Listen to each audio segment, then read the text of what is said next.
Welcome. I'm Riley Karsh. I'm Tova Kopan. We are thrilled to bring you the We Go Boldly podcast. Let's talk big burning questions, life changes, and maybe a bit of personal business. Let's be bold and brave together. Are you ready? I am. Here comes the show.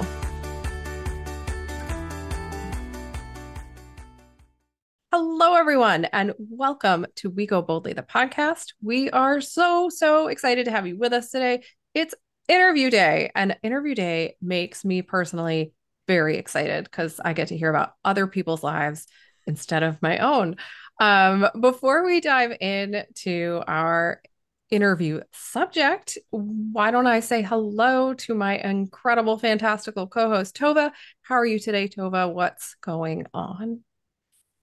I am good. I am feeling good today. I just had not to derail this already from the start, but I like to do that. I was just having a text conversation with a friend, and she was saying that she needed to say no more. Oh, and we know all about that. Yeah. And also, like, I said, yeah. And she's like, it's mostly me signing up for things. Yeah, And I said, for sure. yeah. I said, like, the hardest person to say no to is yourself. And it was just a good little reminder that I think, I'm back in that mindset, which is good. And B, I should be more intentional. But it was just like a nice little like reset. I think sometimes you can have those like quick conversations. They're like, oh yeah, okay, good. Yeah, good. for sure. So yeah, I'm kind of feeling like, all right, That's ask me to do fantastic. something. I'm going to say Well, no. I am. I'm going to ask you to join me in this interview, which I'm very excited about. So let's get to it. As everyone probably already knows, this season on We Go Boldly, we're talking about unlocking what holds you back. Now, huge topic, right? Super broad, so many ways we could go with this. So we try to spend each episode talking about some like smaller, more narrow category of things and behaviors and habits that hold us back from who we want to be, where we want to be, what we want to be, all of those fun things. And of course, as you probably also already know, we love to have guests on the show because it's not just our perspective that matters. And it's important that we get a variety of people's life experiences on the show so that you all can have people to relate to and people to listen to and ways to learn that don't just relate to my life or Tova's life, or our life experience, which is fast and exciting, but so be it. So today on the show, I'm so excited to let you know that we have Lesley Grossblatt with us today. She's a new friend to the show, which I am, of course, always excited about. Let me tell you a little bit about Lesley before she comes on and answers our very light and not probing questions. So Lesley's career spans over 20 years of conceptualizing, building, launching, and scaling products used by millions of businesses and consumers worldwide at leading technology companies, including Netflix and Intuit. Super awesome. For her record of building innovative solutions that drive real world impact, Lesley was named one of Fast Company's most creative people in business for 2017. So very cool. I always comment on people's bios as I'm going through because I'm just so like impressed by talk about that. I know, I'm just so impressed by other people's accomplishments. Lesley has the distinction of serving as the first chief product officer in the public media sphere as chief product officer at KQED, one of the leading public media companies in the US. Prior to KQED, Lesley served as the chief operating officer at the Boldest, a public benefit corporation aimed at increasing gender diversity on corporate boards. Very cool stuff. At Netflix, Lesley served as product lead for expansion into international markets, including Latin America, UK, and Ireland, as the first internal entrepreneur within Intuit's payroll/employee management services division. Lesley led the effort to rapidly launch, test, and iterate on multiple new products and was awarded 7 US patents for data-driven product innovations. That is a mouthful and also amazing. Currently, Lesley advises CEOs and product leaders through her company, Clarion Product LLC. So I think Lesley doesn't let very much hold her back. I know Tova must think that as well. So, Lesley, welcome to the show. We're super, super happy to have you with us today. Hello. Hi. So, welcome to We Go Boldly. Your bio is intimidating and amazing and wonderful, and it's so exciting to have you on the show uh, for this season because we are spending all this time talking about, unlocking what holds us back. And you have done such a wide, diverse range of things with your career, and I would guess with your personal life as well. And we are just thrilled to have you and have you here to kind of share some of your experiences and talk to our audience about what your life has been like and how you've made the decisions that you've made to get to the place you're at in life now. So I'm going to turn it over to Tova because she's going to kick off the questions today. But welcome to the show. I'm so thrilled you're here.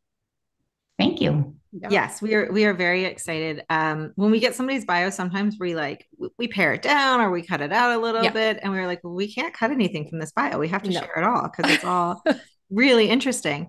So our first question is always a big one because we like to just jump right into the deep end. So our first question is, how have you assumed, if you have, so this is an assumption that's being made, so feel free to correct it, but how have you unlocked your purpose and your passion in life? Wow, that's a I know. Yeah, that's a it's a big small question to like start. question for you. And it's okay to say, well, I haven't, but Yeah. if you have, how Yeah. have you done that? I think, one of the things about purpose and passion is it sounds really intimidating. And it also sounds like it's very singular. Like you're you're supposed to have one purpose or one passion. And as somebody who is insanely curious and always interested in learning new things and about people and how they think, um, it's it's never necessarily been the case that I've had singular passions or purpose.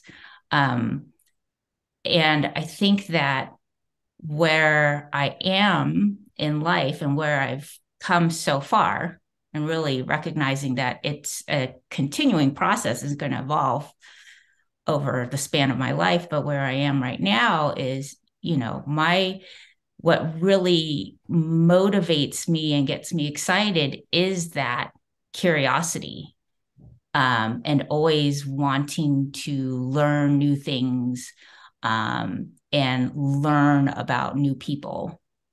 So, how does that play out in life and particularly in professional life? Since we started with my professional bio, um, I've been searching over my career for opportunities where I get to really explore new areas and new ideas. Um, I love, I think my curiosity is also intertwined with this idea of wanting to tackle really big, hairy problems that are, that may seem, very insurmountable to other people. But the bigger the problem or the challenge professionally, the better. Um, as far as what really gives me that energy. And that is, I think, what underlies purpose and passion is like, where do you get your energy from? Yes. Yeah. Where do you get your energy from? I have so many follow-up questions to your answer. The first, I guess, is do you feel like that curiosity is just an innate personality trait, or was that something encouraged for you? And the follow-up to that is how do you balance, you know, all of the things that you want to do with making decisions, right? Because I'm sure just like me and so many others, I 100% agree that passion and purpose is not linear and it's not singular. And but there's only so much time in the day, and there's only so much time in a year, and so on and so forth. And people, I think, get stuck worrying like what door to open, and so they don't open any doors. So I'm curious to know how you make those decisions, like what in your life helps you make those decisions. It's interesting because the career that I've had for the past 20 or so years working in product, and I don't know if everybody understands what that means, but on a very basic level, within a technology company, what the product folks do is decide what is it that is the product that we're going to build, like what are we building and putting out in the world, and then we get it built, right? And this type of job at its core is all about what you're talking about priorities, because no one ever has unlimited resources, money, time to do everything that every, business, every customer, every product person, every engineer Right. wants to make, Yep. right? We don't have unlimited time. We can't make everything, nor is it probably a good idea to make everything that everybody wants, regardless of the fact that it's completely unrealistic. So the job in of itself is always about making priorities and decide and trade-offs and saying, okay, what is our focus? What's our strategy? We have some kind of big goal. What is, and there's maybe 10 ways to get there, but what have we decided is the best bet for us to get there? And then from there, we make some decisions about, okay, then that means we should do this and we shouldn't do that. We should focus on this and we shouldn't do that, versus let's kind of keep a little bit in every single pot. That doesn't really work nearly as well as saying, you know what, we're really just going to spend our time and attention on this for a certain amount of time, learn, see how it goes, and build from there. Right. So, And in the personal, as far as on a personal level, the way that plays out for me is I think I really like the idea of seasons, right? There's seasons of your life, and that at different points of your life, different things take more priority, for whatever reason, because of external factors or because of just where you are mentally. But, I'm a person who, like I said, has, maybe 500 different things that I'm interested in at a given time because of my curiosity. But at any given time, it's like, right now is a season for me to be more focused on family, or this is a season for me to be more focused on internal growth. yeah. Right. Yeah. So, oh, Go ahead.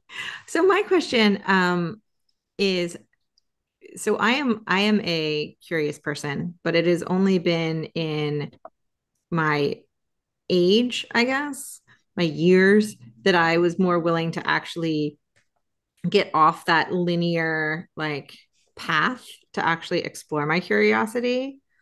So I guess I'm wondering, um, is this something, it kind of circles back to Riley's question, but like, were you were you encouraged to just sort of think outside the box, or was your personality strong enough to be like, I don't care if I'm encouraged or not, I'm thinking outside the box, I'm gonna try different things?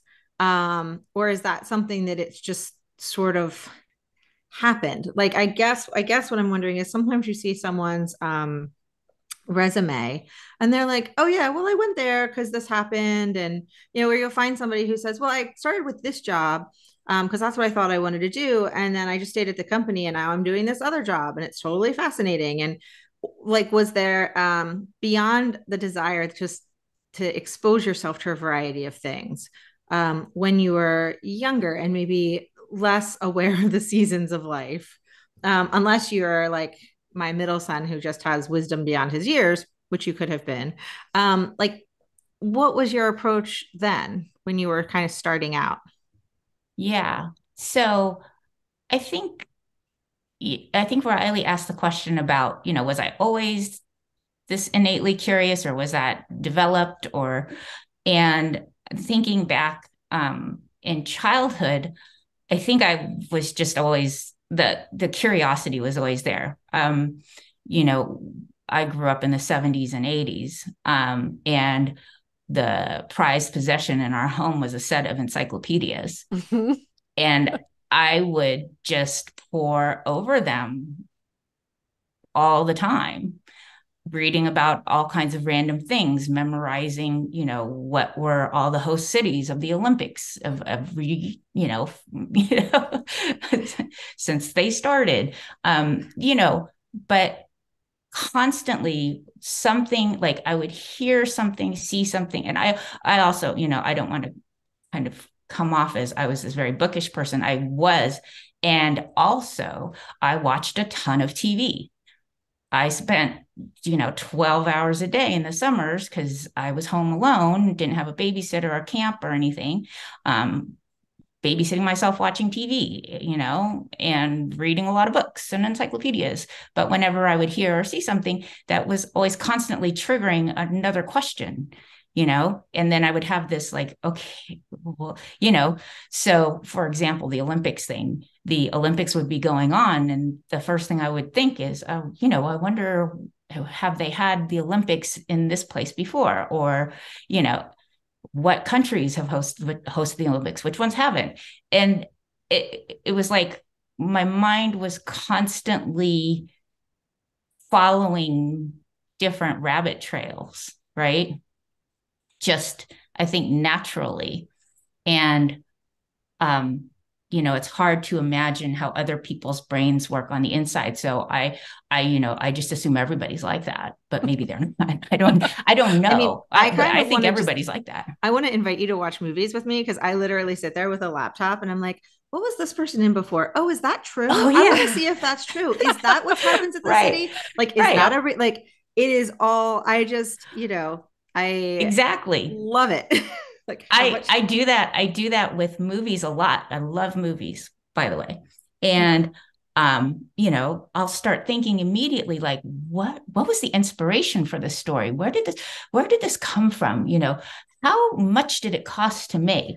And were there other actors that were considered for the roles? I mean, I can't stop doing that. Luckily, I can parallel track and enjoy the story, right, at the same time. But there's definitely, like, the mind is just making connections, asking questions, going down different paths, blah, blah, blah, blah, blah, right? And which is interesting because, Tova, you brought up, having had this very linear path for a long time, and now feeling like you're opening up more to that curiosity. I think a lot of people, especially, so I was that kid who, did all the right things, went to college, went to law school, blah, blah, blah. And that life is a very linear, very external validation focused thing, where it's like, okay, you do the thing, and then if you do the thing, you will get the thing, and then you do the next thing, and then you will get the next thing, right? And that isn't aligned with this kind of meandering, I'm just open and making weird connections in my brain. It's a very different way of being. And I think, going into this initial academic world in college and then law school and getting a job as a lawyer, it was always very,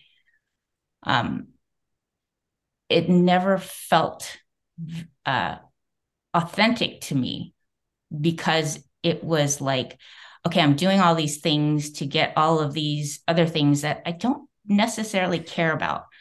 I mean, I'm afraid of not having a job. I'm afraid of not having money. And that's probably why I'm doing this in the first place. But it just doesn't speak to me, because it doesn't feed that really free form, like, oh, what about this? Or, okay, can I do something? Maybe we're thinking about things completely wrong, right? Yeah. I feel like the law is not for that. No, I agree. That was my experience anyway. I have again, I have so many follow-ups. Um, so do you think that your curiosity and your I'm going to say it this way, and hopefully this is okay, your sort of compulsion to follow the trail, whatever the trail was at the moment, helped you take risks and helped you feel more comfortable in discomfort? I mean, because risk taking for a lot of people is very uncomfortable. Any sort of fear is very uncomfortable. Any sort of outside the box behavior, is pretty uncomfortable for most people. And so I'm curious about your take on risk taking, how, you think you've gotten to, it seems like you've taken some risks, and how you think you've gotten there. Because I'm just very interested to hear your thoughts on that. Yeah, I was, when I graduated from law school, I was a lawyer for about a year, and I was fired in spectacular fashion. Meaning that I, you know, I I just didn't fit. Yeah. And there's a couple of ways that could go for somebody. One is to beat yourself up and wonder, why don't they like me, and what can I do to make them like me, right? Yep. The other way is to go, well, screw all of you. I don't, you don't like me, I don't like you. And I went the latter path. That was my reaction, was Yep. like, great, because I don't like this at all. I didn't like the work. I didn't like the people. I didn't, the environment, nothing. So I was like, I was obviously hurt because I was really, young, right? I was like 22 or something. Sure. And it was definitely a blow, but the stronger feeling I had was like, screw you, right? And so in that way, that feeling was much stronger than any fear driven reaction. And that made me feel like, okay, screw them. This isn't for me anyway. I'll try something else. And whatever it is could not be any worse than what I just left. Right. Yeah.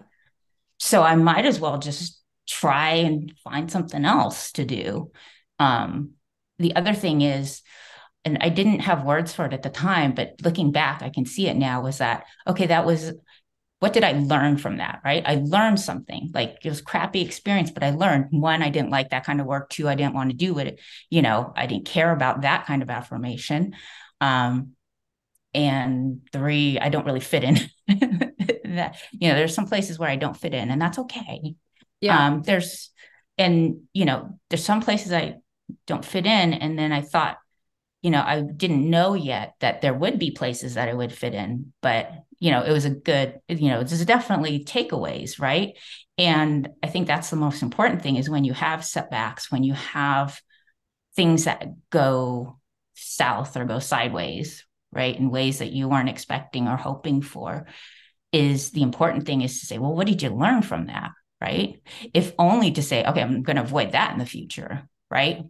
But instead of immediately taking as like a blow to your being or who you are, like, I'm terrible, I'm a Right. failure, right? Like, okay, put that aside for a second. Maybe you are, but what substantively have you learned?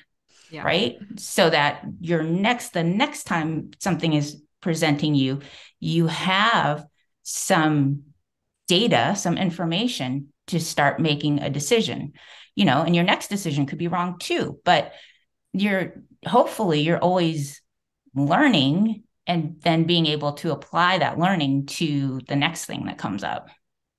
What do you Um, think it is? Sorry, Tova, I have to ask this question. What do you, I'm sorry, I'm cutting in. What do you think it is that enabled you to have that reaction at that young of an age to something that so many people, I think, would not have reacted positively to? I mean, I'm sure it's still, as you said, it hurt to be fired. It like didn't, no one's going to enjoy that. It's not going to feel good. But your reaction is so opposite of what most people say, especially at a younger age. Like maybe now I don't know what, however old I am, I'm going to be 45 this year. And now I feel like I would be stable and fine and okay. But at 22, I don't know. I don't know if I would have. So what in your life prepared you or enabled you to have that kind of reaction? Do you know, or is it just what happened? I mean, I feel like I had this gigantic chip on my shoulder. Honestly, because for a, a lot of my childhood into high school and college, there was always I was always fighting against something. Like something was always trying to push me down, right? Whether it was, you know, when I was in elementary school, they put me into a gifted and talented class. And we were teased mercilessly by the other kids in the school, right? Bullied to no end. Um, that put the fight in me, right? Yeah. Because I would just get angry, like, who the hell are you? Like, right? And I Yes. kind of this little firecracker, like I'm ready to throw, throw punches. Like Yep. I had this is a funny little story I'll tell you. This was before I was in the gifted and talented class, but I was like in third grade, and this girl in my class decided that she hated me, and she told me that after school she and her friend were going to beat me up on the playground. And I my reaction was, the hell you will, right? Like, and I went to my older brother who went to the same school, told him what was happening, asked him to help me, and he said, no, you have to fight your own battles.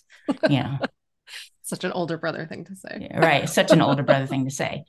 And what did I do? I said, fine. I went to every single other kid in the class besides those two girls and said, they're planning to beat me up. Will you be on my side and stand with me so that they won't, do anything? And everybody did. And we went out to the yard, and there I am with a bunch of kids on my side and the two girls over there. And I said, all right, what are you going to do? But, um, you know, uh, I think there was just always this, I had this very strong sense of justice Mm-hmm. and what is right, and a lot of fight in me, just a lot of fight. And, when I went to a high school that was very low income in Hayward, California, like um, maybe most kids did not go to 4-year college. We had a lot of people where English was not their first language. This is not, high achieving. And I end up going to the University of Chicago. And when I got to Chicago, I was totally out of my depth. Everybody there went to these, all the famous high schools and prep schools, and, had read all these books and stuff that I had never heard of. We didn't do that stuff in my class. We just, barely did worksheets, and, but I had this feeling that developed there too, where it was like, I haven't had all the same experiences as everybody else, but I feel like I'm just as smart as them. And if not smarter in a lot of different ways, like these people are dumb in certain ways of life. Um, and I think all of those kinds of experiences really fed into that reaction that you're asking about, Riley, where it was like, where did that come from? I think, I've had years of practice of feeling that way. Yeah. It's, and Tova, I promise I will let you ask the question. I'm not going to ask a I'm just question. going to not let you ask a question so we can take a break, but you can ask this question. It's not even a question. I just feel like what you're talking about, Lesley, is such a good example of how practice really prepares us for these sorts of situations. And if we don't allow ourselves to fail at any point in time, right? Like if we don't do anything that would allow ourselves to fail, if we never take a chance that could go wrong for some reason, then once we get to the point where life forces us to fail, because it will, then it becomes a much, much bigger blow to the ego and to who you are as a human, as you were saying before. But if you've spent a life like trying things and exploring and being curious, as you've said, then it is easier to fall down because you've gotten up before and you keep doing it over and over again. So we've talked about that before on the show, and I just wanted to highlight that that's essentially what you're saying, whether you had a choice in it or not. I don't, it's not exactly the point. It's just, that's what you were forced to do, and therefore you became more resilient. So I just find it such a fascinating kind of example of that happening in real life. But now I'll stop, Tova. It's all you. We're going to take a quick break Okay. because we could just keep going on and on, which is wonderful. So we're going to take a quick break and we will be right back.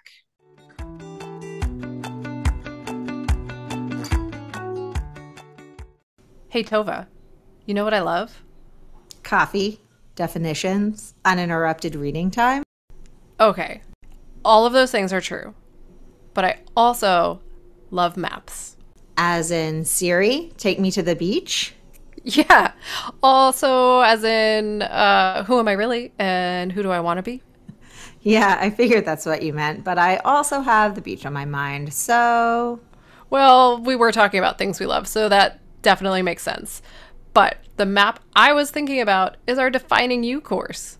yes, we put together Defining You as a way to map where you are and how you want to live your life. So true. So many people struggle to find their purpose in a busy and noisy world. That's why we made Defining You, our course meant to guide you to creating your own mission statement. And there's good news. You can get it now on teachable.com. Find the link on our website at goboldlyinitiative.com/courses, or check out the link on our Instagram bio at Go Boldly Together. We can't wait to see you there. Now, let's head back to the show.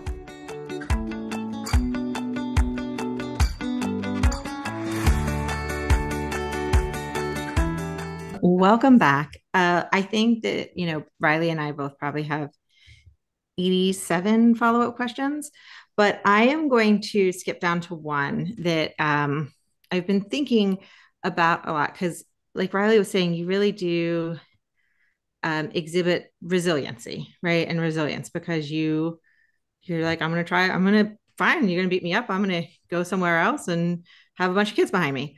But my question to you is, in your life, because you've done all of these different things, how do you define success for yourself?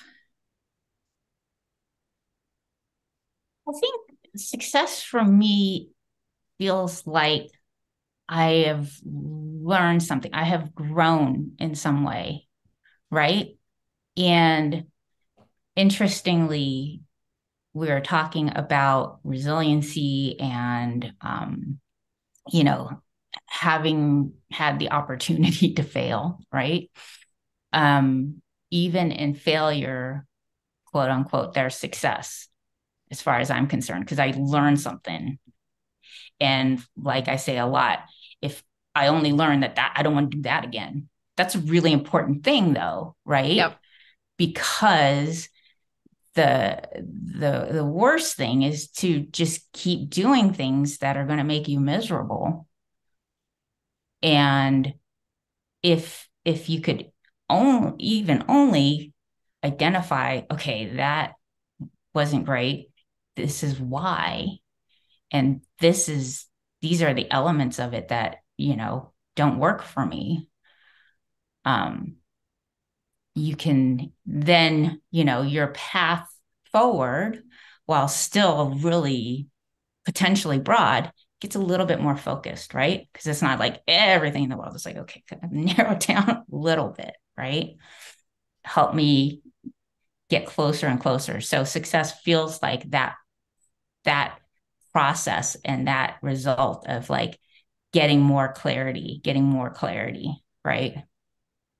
One thing that I've talked to friends about who are and my company has tried to push is this concept of making sure there's space for you to fail, right? Like they want their employees at a variety of levels to be willing to try something, and then if it doesn't work, that's okay. It can, we'll try something else. So we'll do something else. Do you think like your curiosity and sort of your own personal approach to failure has helped or informed you in your jobs?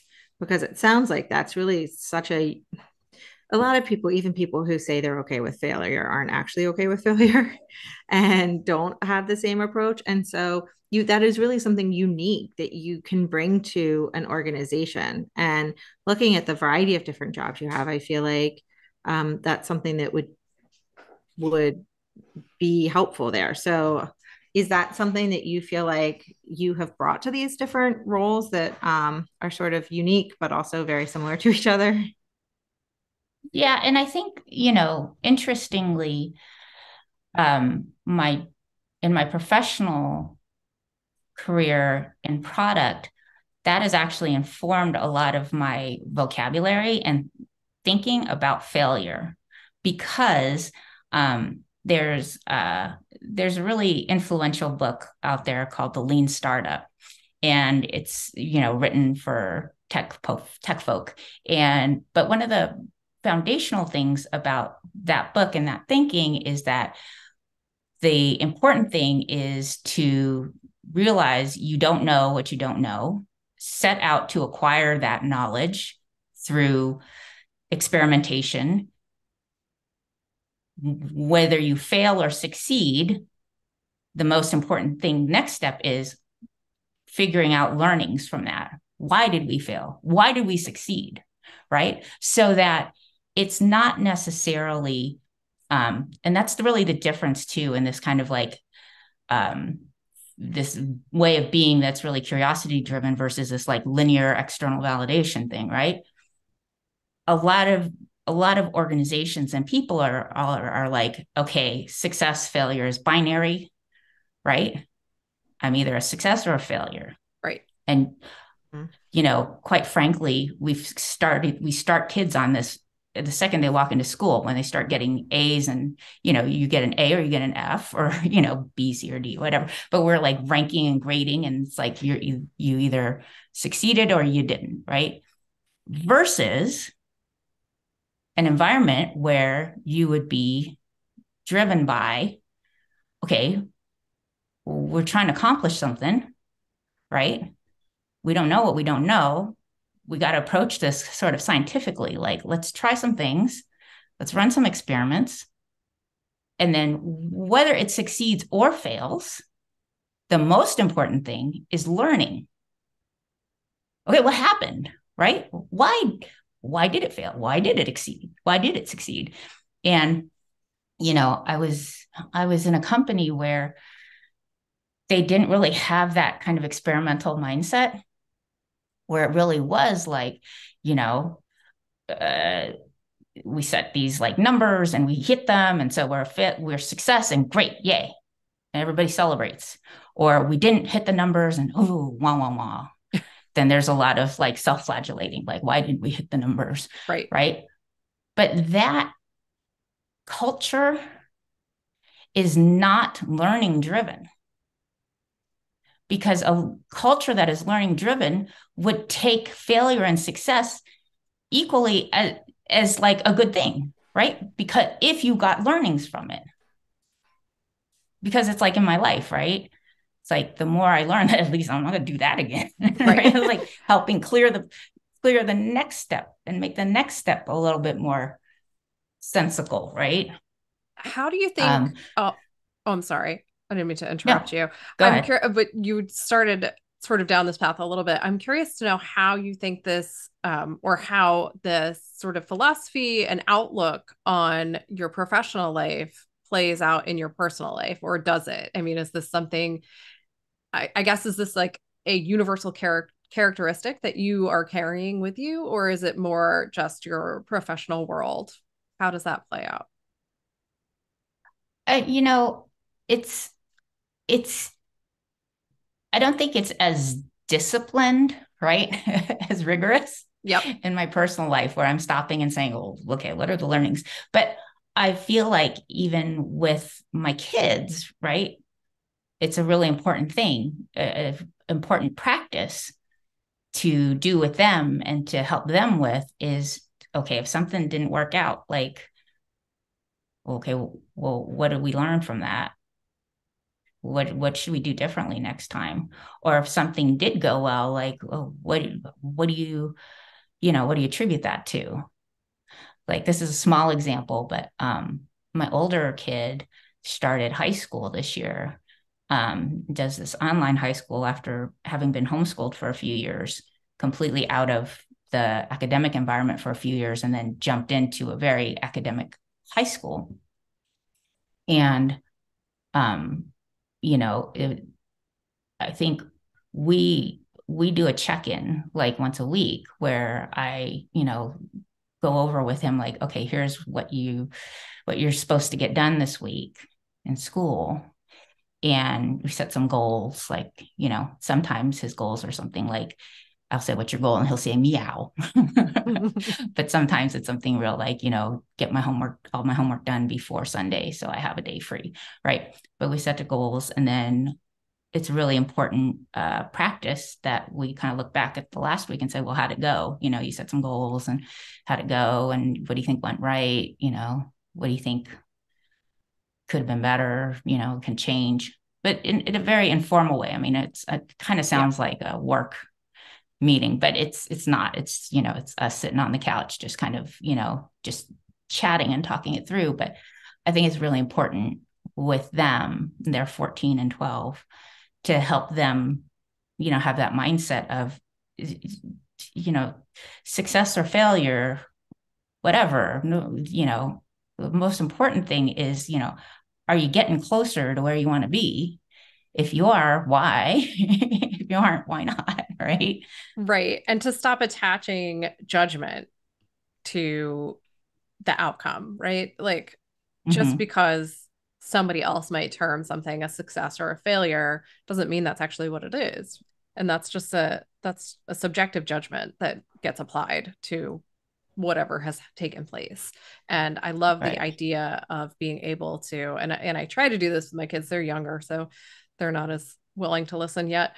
But this idea that the goals, or the things they're trying to achieve, as long as they are kind of focusing on that and taking steps towards whatever it is they want to do, that's that's the success. That's winning, whatever that means. Mm-hmm. You know, are there things, are there risks for you that you won't take? Are there, I mean, obviously there are, right? But like, what is it that gets in your way? What holds you back ever? I think, what holds me back is, even though I'm talking about fear, right? It's natural, it's human. You're going to have fear. Yep. There's no way to make it go away completely.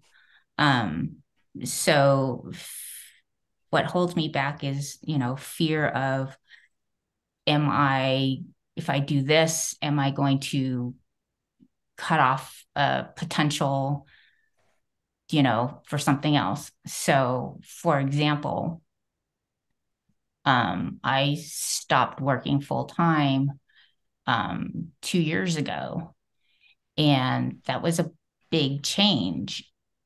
And you know, every day, I think I have some element of fear, like, If I don't get a job, well, if I need to get a job in the future, will I not be able to get a job again? Right.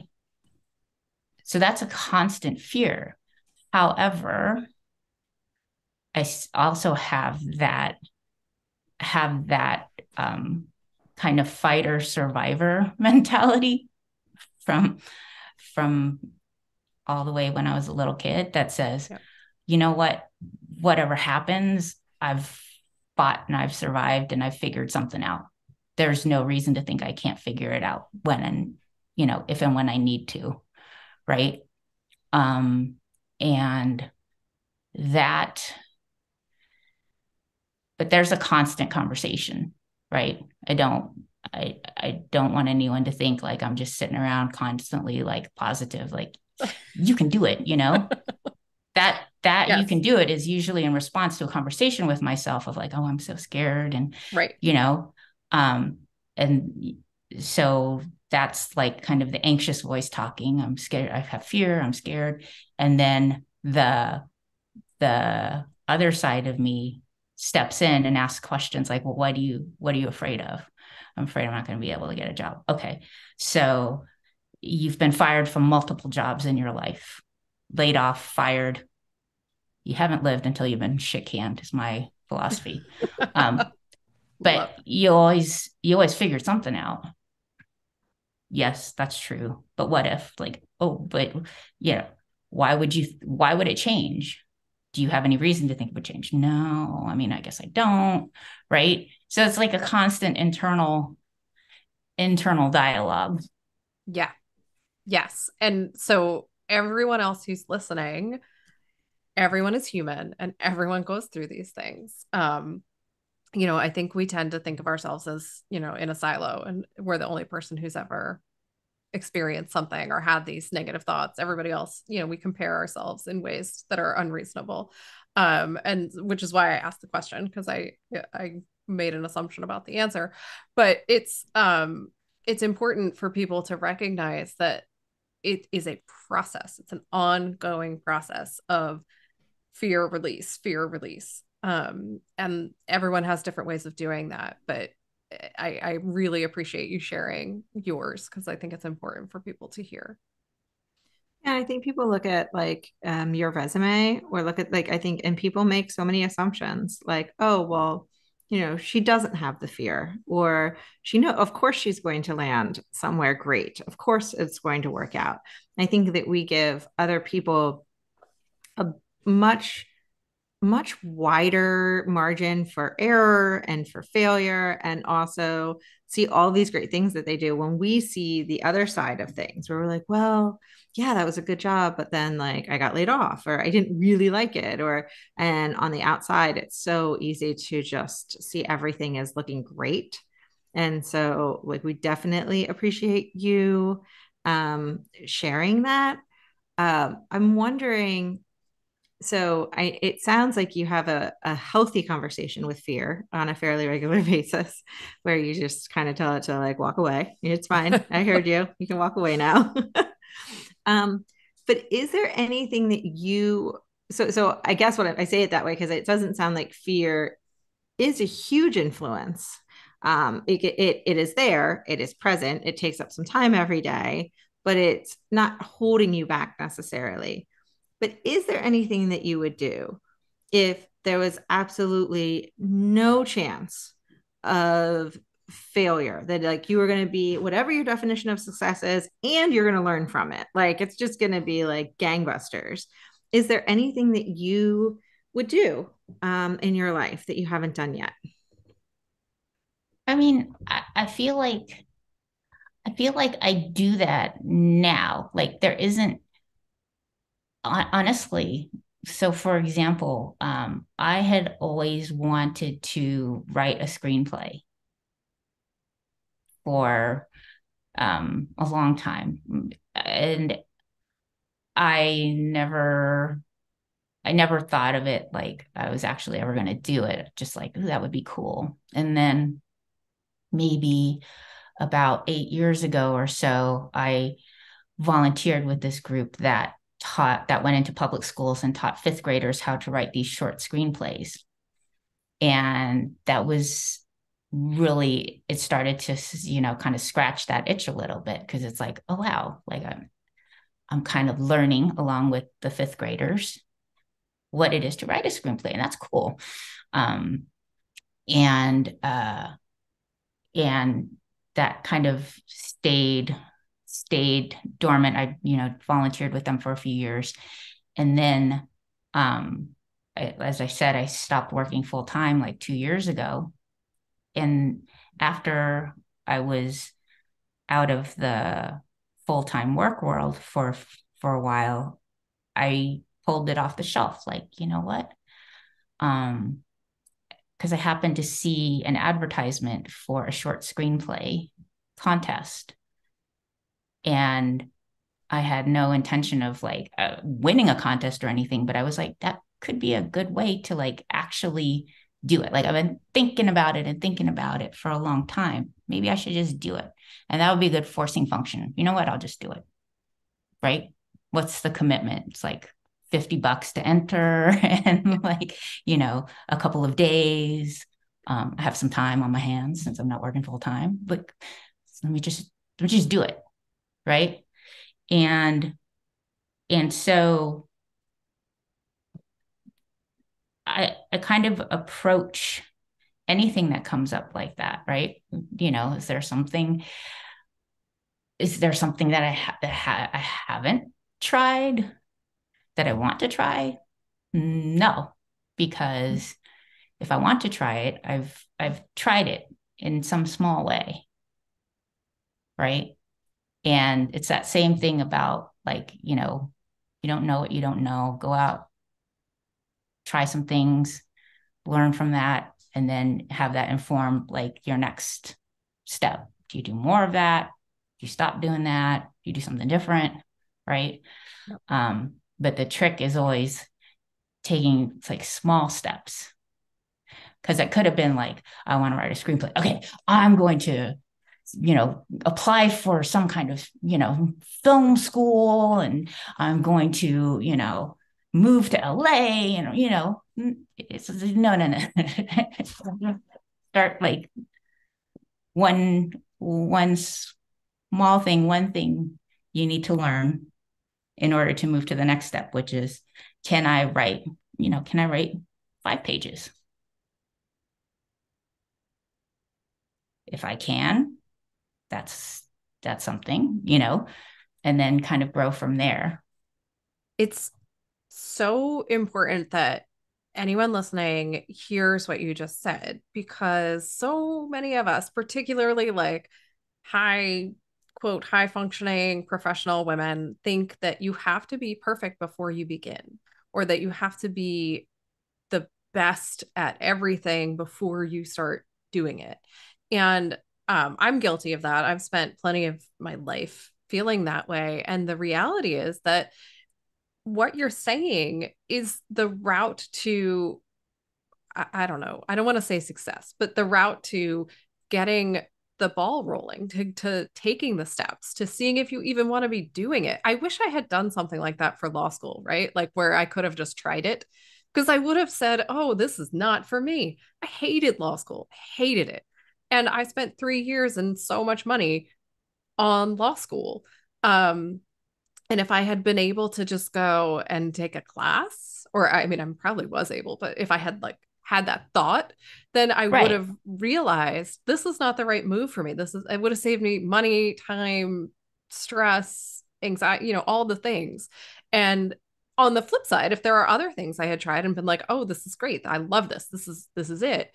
Then, I could have moved in a bigger direction, which is what you're saying. And Mm-hmm. so many of us get caught up in this idea that we have to just like go out the gate, moving to Hollywood, writing the next blockbuster movie with, all the most famous people in it. And that's just, overnight success is not real. And we don't recognize that enough. And I just, again, I Right. appreciate you sharing that, because that's so, so important for people to hear and to understand and to have validated for them that it's okay to take the small step, that's in fact a great way to start.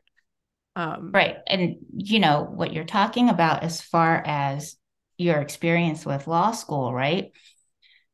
people get these ideas in their head. Like your idea was like, I want to go to law school. I don't know if your idea was even, I want to be a lawyer. Was your idea, I want to be a lawyer, or I want to go to law school? Which was I'm it not even sure at the either time? was, I'm not even sure I It wanted was to do probably either. law school. It was probably, I It was don't know what probably law else to school. do. Right. So I'll go to law Exactly. That school. was me too. Right. But people get this thing in their head. I want to go to law school, or I want to be a lawyer, or I want to write a screenplay, I want to direct a movie or whatever. Right. And most people get that idea without any exposure to what that thing actually is. Yep. Right. They have some idea from the media, or, it's like, my idea of a lawyer was LA law, like Yes. God Yes. forbid, like the real world is anything like that. It's not, right? But so people get this idea in their head, and then they start the planning of the steps with that perhaps unrealistic, not incorrect view of that thing. So they're planning all these steps and doing like, that's what I need to do to get there, right? Versus the approach that I would take is, okay, let's start from step one, right? It's like, you want to go to law school. Why do you want to go to law school? I don't know. Okay, well, number one, figure out what about it is, so then we can talk from there. So maybe your thing is like, oh, I want to go to law school because I want to get a job that pays well. Like, okay, well, is that the only way? Right?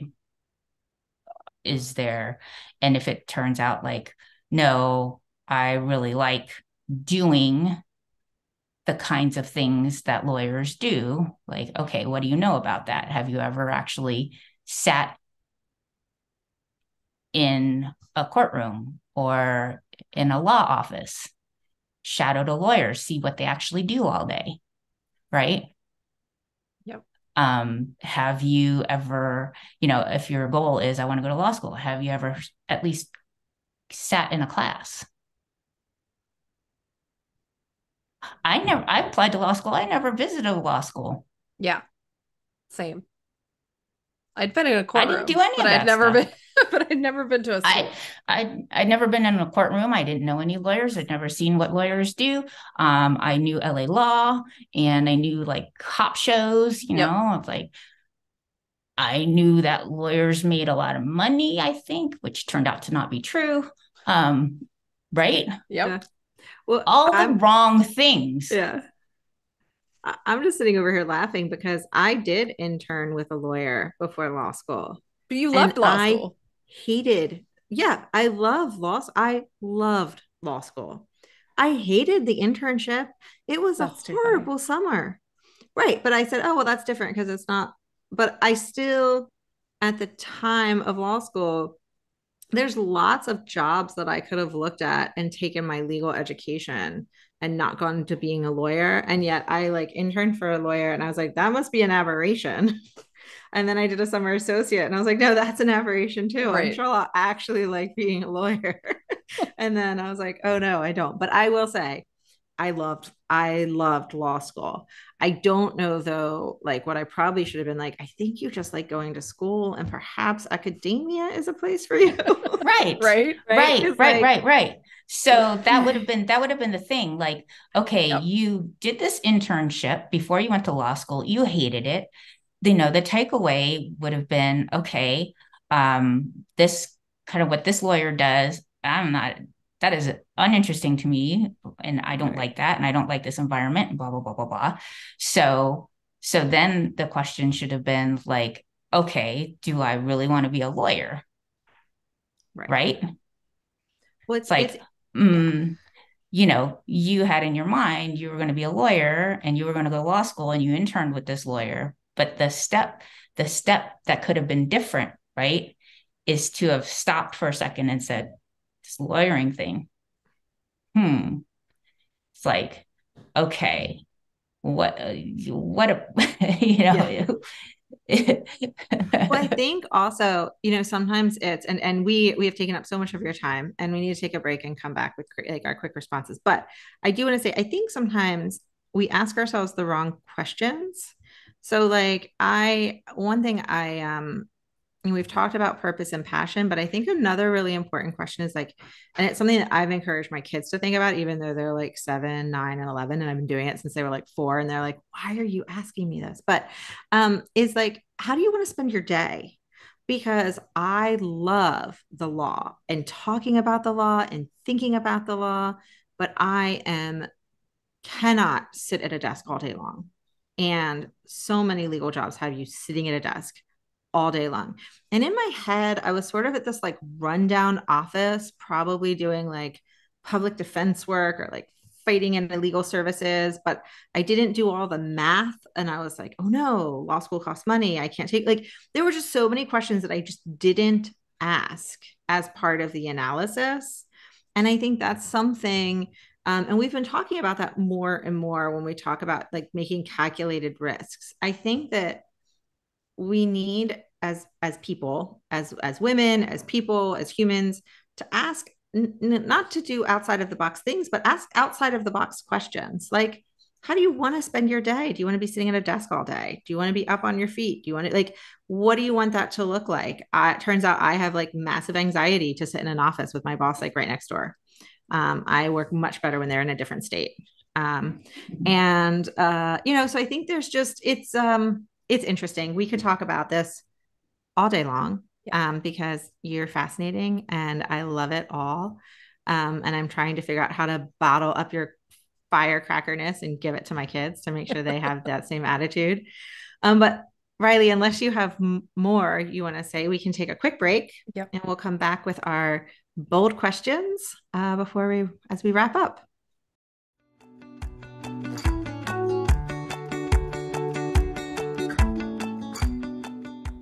Tova here. I'll admit, when I think of a coach, I immediately think knee-high socks, whistles, and clipboards. Is it because I love Ted Lasso? Maybe. I mean, I think it's a good look for you, if I'm being honest. Thanks, I think. Anyway, that's not the kind of coaching we want to talk to you all about. True. We are talking about life and transition coaching, though I do still love a clipboard and a tube sock. Both Riley and I are lucky to have worked with incredible coaches throughout our lives. Before that, though, we struggled with where to start, believing in what coaching could really do for us, and, of course, putting ourselves first. Taking the leap and working with our coaches made all the difference. They gave us direction and support when we needed it most. Now, we are fortunate enough to be coaches ourselves, and we're excited to pay it forward. We can help you figure out where to start, create a roadmap, keep you accountable, and get to living your limitless life. Sounds pretty great. So if you want to figure out your next steps, check out our services at goboldlyinitiative.com/services. We can't wait to talk to you. Now, back to the show.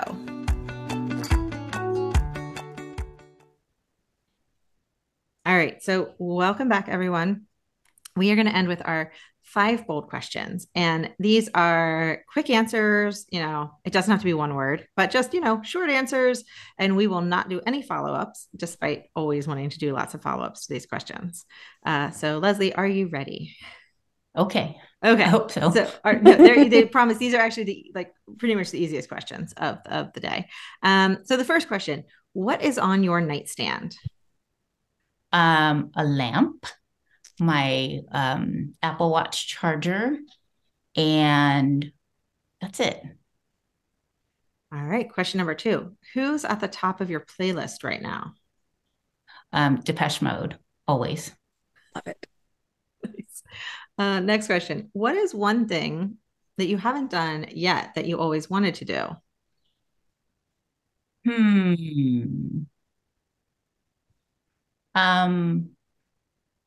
Probably visit Paris. Yeah. Favorite beverage? Water. And last but not least, aside from necessities, what is one thing you could not go a day without?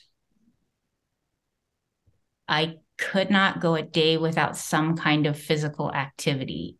I need it not only for my body, but my mind. It's like the only time that I really spend clearing my head of thoughts and tuning into my body. Awesome. Well, we loved having you today. We could have talked to you probably for another like 5 hours, I'm sure. But you probably want to get on with your day. It's still in the morning. You have a whole day in front of you where you are. So where can people find you on socials or websites? We'll be sure to include it in all the show notes if people want to just see what you're up to. I think you can just find me on LinkedIn, Instagram, Facebook, all the usual places. All the usual places. Awesome. Awesome. Well, we loved having you on. Riley, it looked like you were going to say something. No. Oh, I was just going to say what you're saying. We're so grateful to you for being on the show today. I know that people will really benefit from a lot of the things that you were willing to share with us and willing to talk about. And hopefully everyone listening, took some things away and will continue to work on unlocking whatever is holding them back so they can live a life that's full and meant for them as opposed to meant for other people. So with that, we will say thank you again. So great to have you here. And we will be back next week with another episode on unlocking what is holding you back. So thanks, everyone.